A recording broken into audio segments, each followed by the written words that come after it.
Hi everyone, this is Uberru back again with another review, and today I will be taking a look at the Leonardo 6th scale figure by Threezero from the 2014 Ninja Turtles movie. Yes, even though this figure was released this year, it is actually from the 2014 movie. Leo comes packaged in this big white and blue box. The box feels a little cheap, the cardboard is rather thin. It features the movie logo at the top and a picture of Leonardo from the movie. This is not a picture of the figure. On this side of the box there is a picture of Leo's katanas and the movie logo, and on the other side of the box we have again the movie logo and another picture of Leo's katanas with his mask and some Japanese characters. I have not been able to translate these characters convincingly. The first character by itself seems to be the character for Chief or Lord, and the second character seems to be the character for Month or Moon. So if any of you guys know the actual meaning of these characters, please let me know in the comments below. On the back of the box, we have the name of the character and the movie logo. It also has the Japanese text left behind by the turtles on every crime scene in the movie. In the movie, April says that this is ancient Japanese for family. I have not been able to corroborate that. It rather seems to be Chinese for house. Now let's get the figure out of the box. Inside, the figure comes packaged in this transparent plastic that seems to protect the figure well enough despite the weak material used on the box. Leo stands approximately 31.5 centimeters tall, which is roughly 12.5 inches. It comes with 2 extra pairs of hands and 2 katanas. The extra pair of hands include these fisted hands and these relaxed palms. These relaxed palms actually do not work with the swords. For those, you have to use the ones that come attached to the figure. The metal pieces on the back of the hands are actually movie accurate. If you look, the ones on the right hand have these 2 rivets and the ones on the left hand do not. The wraps around the hands are also good. They have been aged well. They should be a little thinner, but they work okay. Let's take a closer look at the swords. In nearly all Ninja Turtles media, Leonardo wields 2 ninjato, which are these medium-sized swords with a straight blade. They're often incorrectly referred to as katana, but a katana is a longer sword with a curved blade, like this one. In this film, Leo wields actual katanas. The swords are made of plastic and they have a rather soft blade, and like you can see, they are not identical. One has a longer and thicker hilt and a shorter blade, and the other one is the opposite. The rain guards, which are these bronze colored pieces here, are not identical. And the cross guards, which are these metal pieces here to protect the wielder's hand, are different as well. The hilts, as mentioned earlier, are also different. One is thicker, this one, and longer. And it has this piece here called the pommel, which was originally developed to prevent the sword from slipping from the hand. The other one is thinner and does not have that piece. The grip, which is the handle of the sword, seems to be wrapped around with the same kind of material and has a similar pattern. Now let's compare these swords to the ones used in the movie. In this promotional picture, we can see that the hilts of the swords, with all their parts, guards, grips, and pommels, are identical, and they closely resemble the sword with the shorter blade. In this movie frame from the elevator scene, we can clearly see some designs on the cross guards, which are not present in any of the 2 swords that came with the figure. Let's take a closer look at the figure. I have to admit that I wasn't a big fan of the new designs of the turtles, but Leo and Don are actually very cool. There are some inaccuracies here, some minor and some glaring, that we will talk about as we discuss the figure. Let's start with the face. I think it looks very good and very close to the CGI design. The mask, for example, is made of several layers of cloth, just like in the movie, and his eyes are blue. Now, the eyes are not very good. They're actually rather dull.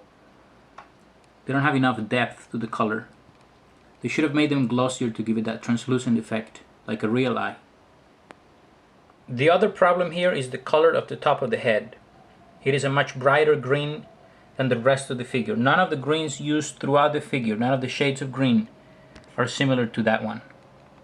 Leo should also have a running scar from his forehead all the way down to his right cheek. That is missing here. Now, this part of the mask is made of plastic and it's just sculpted on the face. But this is actually made of real cloth. Another omission here is that Leo should have some Japanese kanji painted on the side of his mask. In the movie, it says Musuku, which means sun in Japanese. Let's go down to his chest. His chest armor, which is called Do, is made of wooden sticks, and they're held together with rope. The movie version has sticks that are much less even, some duct tape, and the color is slightly different. Leo's shell is actually made of rubber over a rigid body, and it is incredibly well painted and sculpted. His shoulder pads are nearly identical to the ones used in the movie, and you can see here his New York City button. This actually should not be duct taped, it should be 3 band-aids. There's one part missing here. Here's the other shoulder pad. The arms are also made of rubber, just like his chest, of a rigid structure. He has his wraps around his shoulders, on this side as well, but they should be a little thinner than that. On his left arm, he has an arm guard. Now these wraps are not placed correctly, as you can see from the movie still. But my biggest problem with the arms is that he's missing his tattoos. 3 on his right arm and 1 on his left arm. I was able to find the designs of 2 of them online. So there should be 1 here, and then a smaller here near the wrist, and then 1 here on the bicep. And on this side there should be 1 around his bicep. The kusasuri are these leather and cloth plates hanging from the front and the back of the figure. They have been weathered down and made to look, old and used. They are incredibly accurate, and they have been aged extremely well. This front piece, for example, has a very similar pattern to the one used in the movie. And these leather plates here are 2 separate pieces, and they are attached to the piece underneath with these threads. In the movie, they're actually metal rings. He also has these thigh guards that are made of a leather-like material. His legs are made of plastic. They're not made of rubber like his arms. And the knee joint is hidden in a similar way to the NECA joints. He has some more wraps around his lower legs, and his shoes are actually made of several pieces of shoe. I guess his feet are so big that he needed different pieces, and he sewed them together. You can see here the seams to make one shoe that worked for him. This is really, really, really cool and interesting. And the soles have some threads like a real running shoe. Let's take a look at his back. The shell is huge, just like in the film, and he has the 2 scabbards here, which are actually well painted and well sculpted. I was only able to find 1 promotional image in which the scabbards can be seen. They do not quite look like these ones, and they seem to have some wraps around them. This scabbard is actually removable, but not the other one. And you can place your swords in them. The sword with the longer blade goes on this one, and the other one goes here. Leo should actually have some more kanji on his back. One of the symbols can be clearly seen in the movie, the bottom one, but the one at the top is always hidden. I found in the Technodrome forums that the symbols are these.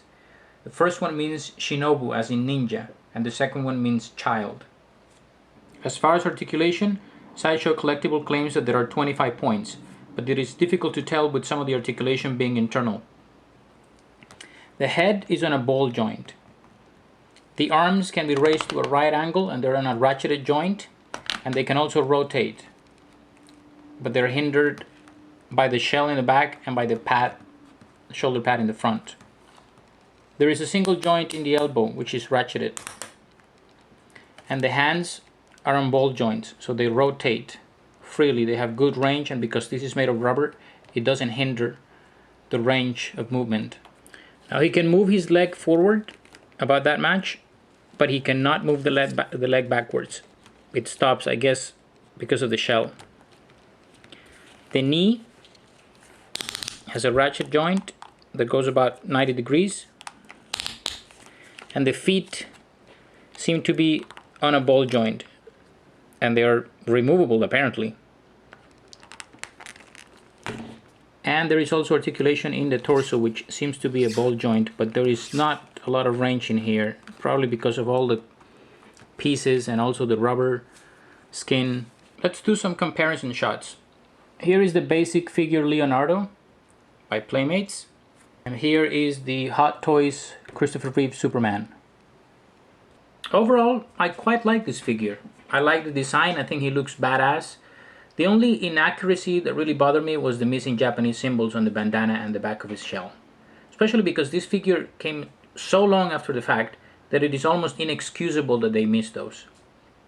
Alright guys and gals, that is it for today, and until next time, take care.